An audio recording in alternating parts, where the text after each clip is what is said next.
नमस्कार, आप देख रहे हैं CWB हिंदी न्यूज।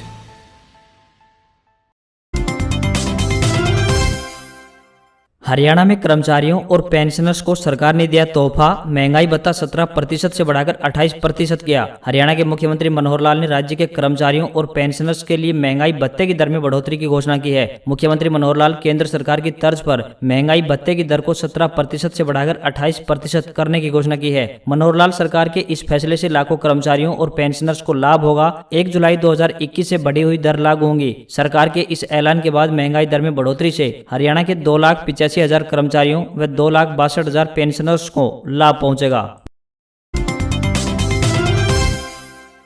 हरियाणा में 657 करोड़ की इलेक्ट्रिक बस और 625 करोड़ की पॉलीफिल्म बनाने की फैक्ट्रियों को मिली हरी झंडी। डिप्टी सीएम दुष्यंत चौटाला ने बताया कि 75% रोजगार बिल के आधार पर हरियाणा के युवाओं को रोजगार देने वाले उद्योगों को हर हरियाणवी कर्मचारी के नाम पर 48,000 रुपए सालाना राज्य सरकार देगी। उप मुख्यमंत्री दुष्यंत चौटाला ने बताया कि प्रदेश में निवेश एवं रोजगार से जुड़े कई महत्वपूर्ण प्रोजेक्ट्स को मंजूरी दी गई है। उन्होंने बताया कि हरियाणा में JBM कंपनी पलवल में करीब 80 एकड़ में इलेक्ट्रिक बस के लिए असेंबली यूनिट स्थापित कर रही है, जिसे राज्य सरकार ने मंजूरी दी है। इसके अलावा करीब 625 करोड़ रुपए से लगने वाले पॉलीफिल्म्स बनाने के एक प्रोजेक्ट को भी मंजूरी दी गई है।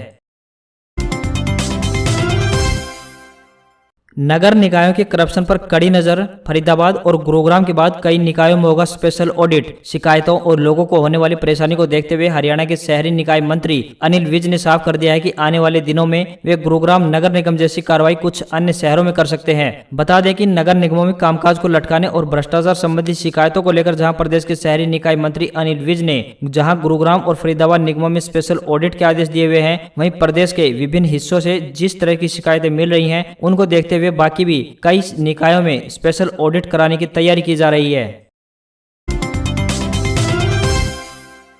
हरियाणा के राज्यपाल बंडारू दत्तात्रेय ने कहा है कि हरियाणा प्रदेश कृषि, दुग्ध उत्पादन, स्वास्थ्य, सड़क, स्वच्छता व बिजली आपूर्ति संबंधित अन्य सेवाओं में पूरी तरह से आत्मनिर्भर बन चुका है। यह बात दत्तात्रेय ने शनिवार को केंद्रीय रक्षा मंत्री राजनाथ सिंह से शिष्टाचार भेंट के दौरान कही। दत्तात्रेय ने केंद्रीय गृह मंत्री अमित शाह से भी मुलाकात कर प्रदेश की विकास योजनाओं की जानकारी दी। उन्होंने कहा कि केंद्रीय नीति आयोग की रिपोर्ट के अनुसार हरियाणा तेजी से तरक्की करने वाले राज्यों में देश में पहले स्थान पर है। कृषि क्षेत्र में हरियाणा सरकार ने किसानों के कल्याण के लिए और आगे बढ़कर कार्य किया है। प्रदेश में सभी फसलों की खरीद को सुविधाजनक बनाने के लिए मेरी फसल मेरा ब्यौरा ई-खरीद पोर्टल शुरू किया गया है, जिससे किसानों को अपनी फसल बेचने, खाद, बीज, ऋण और कृषि उपकरणों के लिए मिलने वाली आर्थिक सहायता घर बैठे ही मिल सकेगी।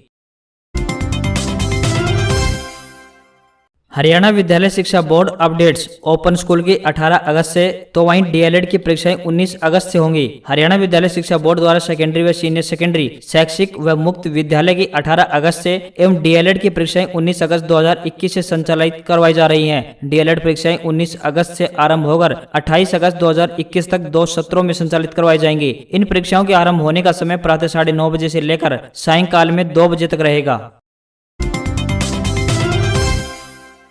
हरियाणा रोडवेज का बड़ा फैसला। सभी रोडवेज डिपो को दी जाएंगी एक वोल्वो बस। अब हरियाणा के सभी जिलों में आपको रोडवेज की वोल्वो बसें दौड़ती हुई नजर आएंगी, क्योंकि हरियाणा रोडवेज विभाग ने फैसला किया है कि सभी रोडवेज डिपो को एक वोल्वो बस दी जाएगी। फिलहाल हरियाणा के गुरुग्राम व चंडीगढ़ में ही वोल्वो बस सर्विस मौजूद है। ऐसे में अब हरियाणा से दिल्ली व अन्य राज्यों में सफर करने वाले यात्रियों को काफी सुविधा मिलने जा रही है। वहीं आपको बता दें कि अंबाला रोडवेज डिपो भी वोल्वो बस सर्विस के रूट को लेकर तैयारी कर रहा है। भिवानी में किसानों के धरने पर पहुंचे इनेलो supremo Om Prakash Chautala. Indian national Lokdal यानी इनेलो सुप्रीमो एवं पूर्व मुख्यमंत्री ओम प्रकाश चौटाला ने कहा कि किसानों का आंदोलन काफी समय से चल रहा है, सरकार को इसके आगे हार माननी होगी। इनेलो किसानों के साथ खड़ी है। प्रदेश में मध्यावधि चुनाव होंगे और अगली सरकार किसान कमेरे वर्ग की सरकार होगी। वे चरखी दादरी रोड पर कितलाना रोड पर चल रहे किसानों के धरने स्थल पर पहुंचे थे। ओम प्रकाश चौटाला ने कहा कि इनेलो चौधरी देवीलाल द्वारा लगाया हुआ पौधा है और वह इसको आगे बढ़ा रहे हैं। इनेलो पार्टी किसानों के साथ पूर्ण रूप से खड़ी है।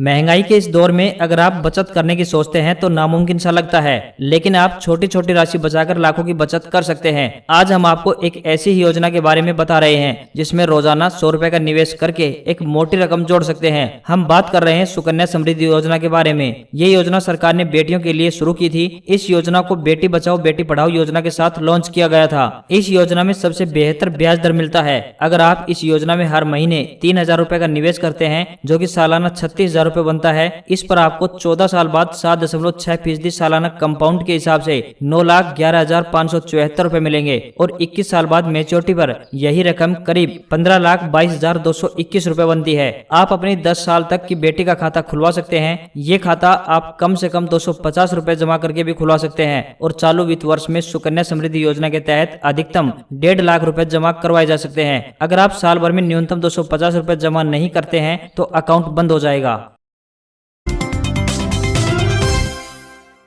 हरियाणा में मौसम पूर्वानुमान की बात करें तो आने वाले अगले 2 घंटे में एनसीआर, जिसमें प्रमुख रूप से फरीदाबाद व बल्लभगढ़ में व इसके आसपास के क्षेत्रों में हल्की से मध्यम बारिश होने की आशंका व्यक्त की गई है। मानसून टर्फ रेखा अनूपगढ़, सवाई माधोपुर, रीवा, अंबिकापुर होते हुए उत्तर पश्चिमी बंगाल की खाड़ी तक बनी हुई है तथा दक्षिणी पश्चिमी राजस्थान पर साइक्लोनिक सर्कुलेशन बना हुआ है, जिससे राज्य में 24 व 25 जुलाई को कुछ एक स्थानों पर हल्की बारिश, परंतु बंगाल की खाड़ी में बनने वाले एक कम दबाव का क्षेत्र से 26 जुलाई से मानसून हरियाणा राज्य में फिर से और होने की संभावना है, जिससे 26 जुलाई रात्रि से 29 जुलाई के बीच राज्य के ज्यादातर क्षेत्रों में हवाओं व गरज चमक के साथ हल्की से मध्यम बारिश होने की संभावना बनी हुई है।